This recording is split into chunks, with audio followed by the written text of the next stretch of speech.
Hi, Holly. Welcome to Culture Matters. Hi, Jeff. Thanks so much. I'm excited to chat with you today. Me too. I'm looking forward to our conversation. Design thinking isn't just a process that you can plug and play to get a desired output. Design thinking is a mindset, a way of working and behaving, a set of values.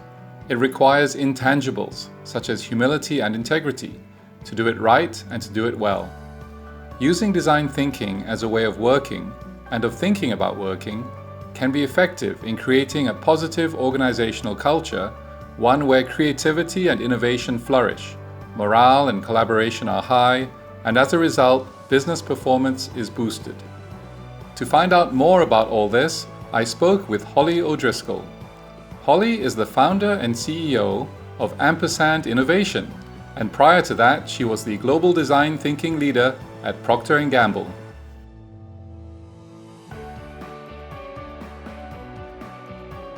Wow, the journey goes way back. I find if I ask people about their experience and some of their story, sometimes it just starts at the beginning of their professional life. And mine is a little bit different.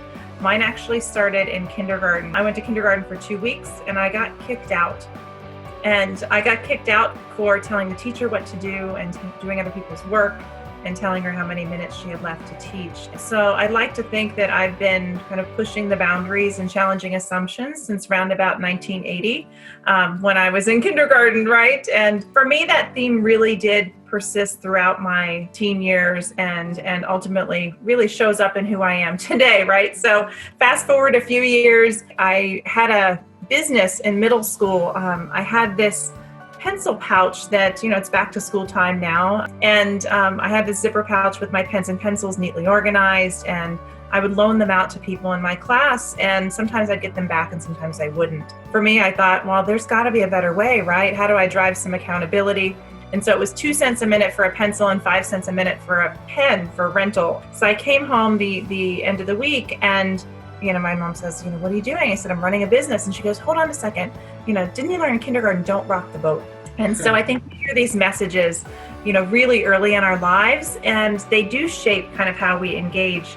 And so it's no wonder that, when people get into university or corporate life that, it's more important often to try to stay the course than it is to raise your hand and say, hold on a second, I'm not sure I understand, or wow, let's stop there for a second and reimagine what that might look like. So for me, that continued to be a theme. I went and got a bachelor's degree in chemistry and then joined P&G in 1996 in the engineering organization. And so I spent about 6 years there, went back and got my MBA in the evening while I was working, and then moved to the commercial side of the business. So what I learned from my engineering days was what it takes to move a case of product out the door, but I also learned that I was not excited about working on emulsion, dispersion, characterization. It was not my thing, right? I wanted to be supporting people and trying to make a difference in people's lives in that way. So I went back and moved to the commercial side of the business, and that's where I moved to design. And for me, it was really about making a difference for people and unlocking those stories and experiences that are so rich and important. Then I left P&G almost 2 years ago. When I think about kind of what that was like, I spent the last decade focusing on design thinking and innovation and bringing that strategy and capability to life. What I learned is, wow, there is so much opportunity on the outside. And so one of the great things about being at P&G is that I had the support to really prototype my business in true design thinking fashion, prototype the business for about 1.5 years before I left. And so when I ran out of vacation, I quit. And so that was really how I launched my business. So a little bit of a unexpected twist and turn, but kind of staying the course from the kindergarten days, right? So, Exactly. So I launched my business, Ampersand Innovation, in spring of 2017. So we're going on 3.5 years now. So really aimed at unleashing the potential of people and ideas. And part of that sits in the innovation and strategy space. The other really sits in the leadership. So I know we're going to talk about culture here in a bit, and I think that it blends so nicely. A lot of people have heard about design thinking and they may not know too much about it. They read about it or they hear about it. What is design thinking? How would you sort of enlighten them? Yeah, it's one of my favorite questions, Jeff. I'm excited that you asked because there's the I would call it the textbook definition of, using the principles of design to go after solving challenges. And I think that's really relevant. And I'll talk about the principles in a moment. But my bolt on to that, based on my experience, is that great, and do that in a shamelessly human-centered way. And by that, it's really rooted in people first, people before technology, before cost targets, all of those things. And if you can have your people firing on all cylinders and being inspired by the people that they're solving for, whether those are consumers or customers, clients, internal stakeholders, whoever that may be, it's shamelessly human-centered focus on going after the challenges that matter most. And when I think about those principles that really help to unlock this, they're rooted in the ones that are made famous by the Stanford University D School, and starting with empathy, problem definition, ideation, prototyping, and testing. So those are really the core principles that Stanford really helped to make famous in the design thinking practice around the world. But one of the things I think is so important when you're thinking about bringing design thinking to life is actually coming even before empathy, and that's assembling the team. And so how do you put the right group of people together and to really diversify that experience, that pool of minds that are coming together? And by that I mean, every slice of diversity.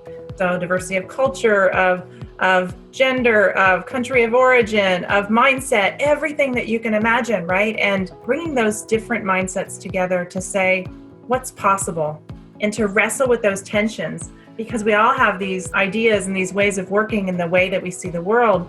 And only when those collisions come together is when the sparks of creativity really fly. So I love working through those tensions. And I feel like, much like I talked earlier, that we've been kind of socialized to shy away from tense conversations or conflict and try to minimize that.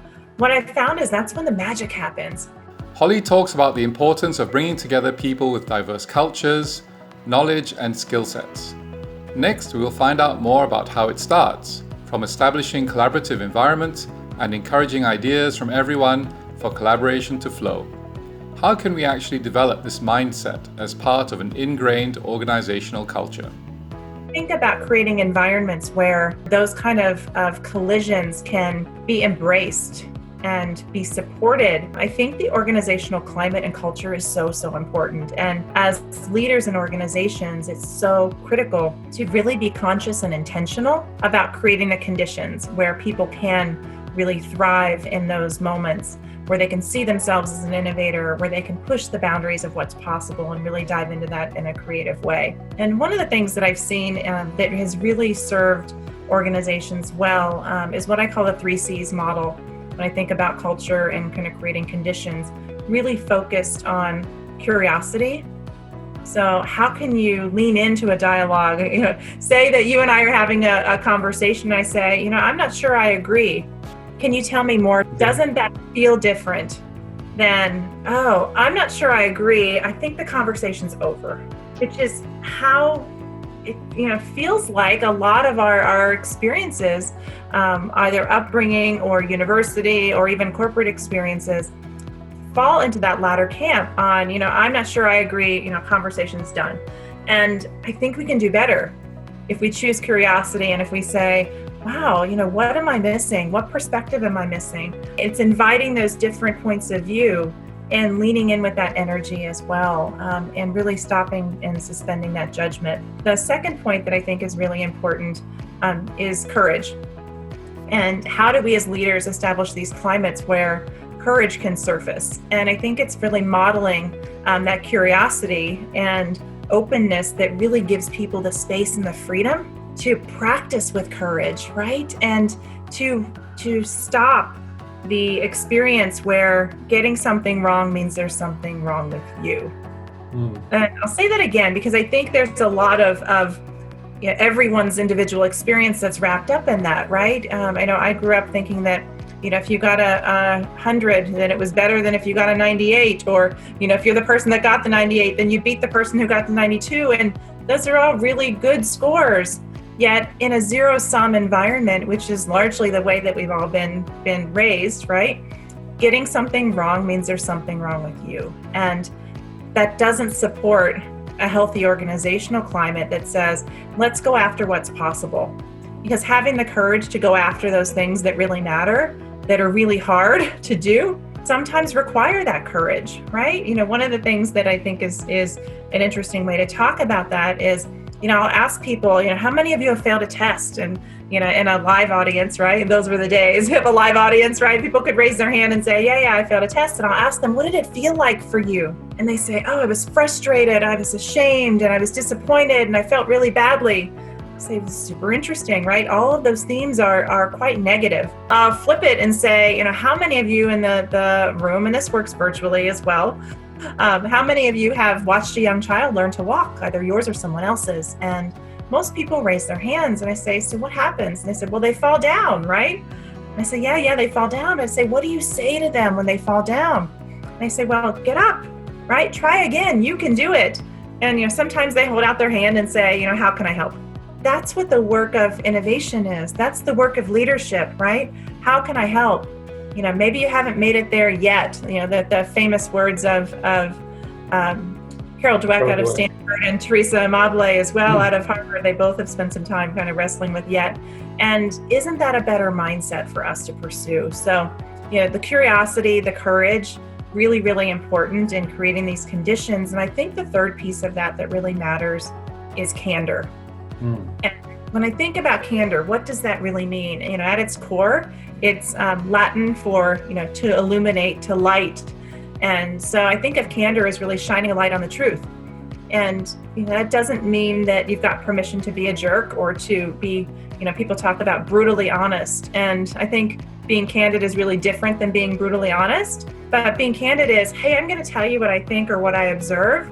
And it's based on this foundation that everybody has a positive intent, right? And the candor is rooted in trust. And when you think about cultures that don't have trust, that don't come with a belief that people have good intentions, and how can you start with that fundamental premise when you're entering a conversation or an exploration of what is possible from an ideas standpoint, or reimagining any part of your business. And wow, candor really, really matters. And I'm reminded of the work of a woman named Margaret Heffernan. Maybe you've seen her TED Talks or read her books. Her TED Talk that stands out for me, Jeff, is called Willful Blindness. And essentially it's this, right? If you cover your ears and close your eyes and imagine the reality unfolding before you is not happening, then you're living in this willful blindness state. But what does that have to do with candor? That means that you don't want the truth, right? And just because we don't like the truth doesn't make it less true. How do you wrestle with that inside of an organization and to model for others the kind of culture and climate that's required to really deliver on all three of those, the curiosity, the courage, and the candor. And that's super exciting to assemble a team, a diverse team of people with very different perspectives, and create those conditions and watch the magic unfold, because they can do amazing things, right? The answer to whatever challenge is at hand is always living in the room, always with the people. And it's about kind of giving them the space and freedom to work through some of those challenges. So, fun work, fun. It's great. I can really see you come to life and sense the passion you have and the joy you feel from helping people to unlock that, right? It's great. And the way you very succinctly summarize the 3 C's is really useful for everyone. Holly has talked us through the key concepts of a people-first strategy when it comes to assembling a diverse team and creating the culture and climate that's required to really deliver on all 3 C's, the curiosity, courage, and candor, giving people the space and freedom to work through their challenges. In part 2 of this episode, we continue our discussion with Holly as she explains how the emergence of new leadership styles and thoughtful leadership behaviors are arguably more important than ever.